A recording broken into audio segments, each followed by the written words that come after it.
Have you ever wondered if fasting really attracts God? This is a profound question that many believers ask throughout their spiritual journey. Although fasting is a common practice in various religious traditions, it is also surrounded by misunderstandings and doubts. Today, we are going to explore the true purpose of fasting and answer this question once and for all. Moreover, we will discuss two essential things that you should never do while fasting.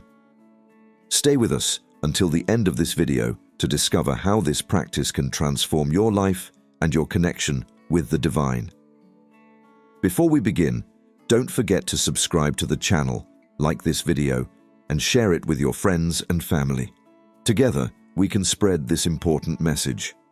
Now, let's dive into the central question: does fasting really attract God? Fasting is an ancient and universal practice present in various cultures and religions. In Christianity, fasting is often seen as a way to draw closer to God, for spiritual purification and to strengthen faith. In the Old Testament, we see several occasions when God's servants fasted in times of great need or repentance. But the idea that fasting attracts God requires a deeper understanding. In the Bible, we find powerful examples of people who fasted. One of the earliest examples is Moses. When he went up Mount Sinai to receive the 10 Commandments, he fasted for 40 days and 40 nights. Exodus 34:28. This fast was not just a physical preparation, but a spiritual consecration that enabled him to receive God's word directly. Another example is Esther's fast, when she asked the Jewish people to fast with her for 3 days before going to the king to save her people from destruction. Esther 4:16. In this case, fasting was a way to seek divine intervention in a desperate situation. In the New Testament, Jesus Christ also fasted for 40 days in the wilderness before beginning his public ministry. Matthew 4:1-2. This fast by Jesus is one of the most powerful examples of how fasting can prepare the heart and mind to resist temptation and draw closer to God. So back to our initial question: does fasting really attract God? According to the Bible, the answer is a bit more complex than a simple yes or no. Fasting itself is not a trick to get God's attention. God does not need our physical sacrifices to hear us because he is always present and accessible. However, fasting is an act of obedience and devotion that demonstrates our seriousness in seeking God's face. In Isaiah 58, God speaks clearly about the kind of fasting he accepts. He criticizes those who fast only as a formality or for appearance, but do not live according to God's justice and love. Is this the kind of fast I have chosen, only a day for people to humble themselves? Is it only for bowing one's head like a reed and for lying in sackcloth and ashes? Is that what you call a fast, a day acceptable to the Lord? Isaiah 58:5. God is saying that fasting should not be just an external act, but a sincere expression of repentance and a desire to live a just life. In verse 6, he continues, "Is not this the kind of fasting I have chosen? To loose the chains of injustice and untie the cords of the yoke, to set the oppressed free and break every yoke." Isaiah 58:6.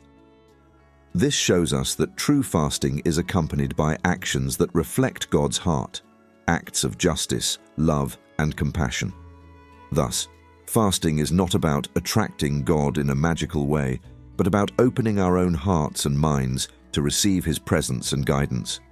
Fasting helps us remove distractions and focus on our relationship with him.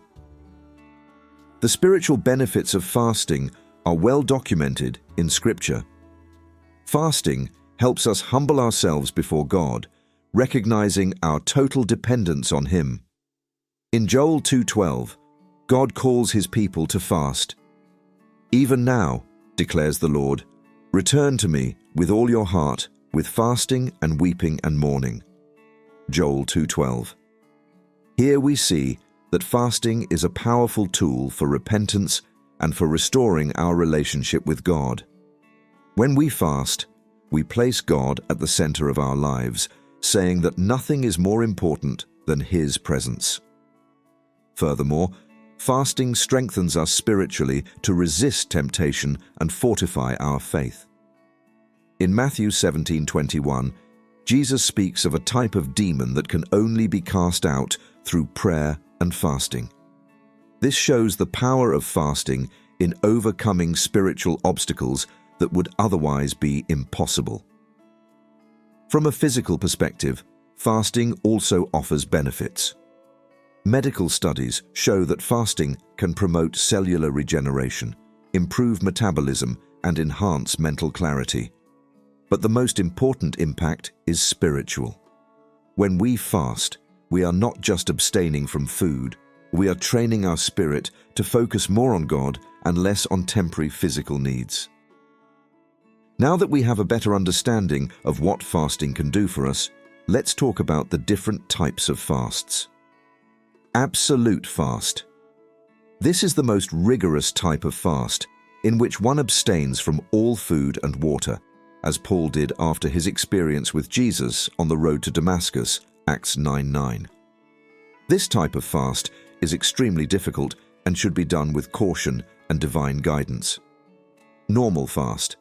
This is the most common type of fast mentioned in the Bible, where one abstains from solid foods but consumes liquids like water or juices. An example of this type of fast is found in Luke 4:2, where Jesus fasted for 40 days. Partial fast. Also known as the Daniel fast, this type of fast involves abstaining from certain types of foods like meat and sweets. Daniel adopted this type of fast by abstaining from the king's food and opting for vegetables and water. Daniel 1:12. Each type of fast has its purpose, and the choice of fast should be made wisely, considering your goal and your physical and spiritual conditions. Now let's talk about the two things you should never do while fasting. Fasting for appearance. In Matthew 6:16-18, Jesus warns us against fasting to impress others. He says that those who fast to be seen by others have already received their reward. Fasting should be a sincere act of devotion to God, not a way to gain the approval of others. Fasting without purpose. Fasting without a clear purpose can lead to frustration and discouragement. Before starting a fast, it's important to define your spiritual goal. It could be a time to seek God's direction, to repent, or to intercede for others. The important thing is to have clarity about why you are fasting. Fasting is a powerful practice, both spiritually and physically. It is not a way to attract God in the literal sense, but rather a way to prepare our hearts and minds to connect more deeply with Him. When we fast with the right heart, truly seeking God's face, He hears us and responds in ways that are often beyond our understanding. If you found this content inspiring, don't forget to subscribe to the channel and turn on notifications so you don't miss our upcoming videos. Like and share this video so more people can learn about the power of fasting. And mark your calendar for our next video, where we'll discuss the blessings that come when we fully trust in God during difficult times. See you tomorrow for another Mindful Living Insight.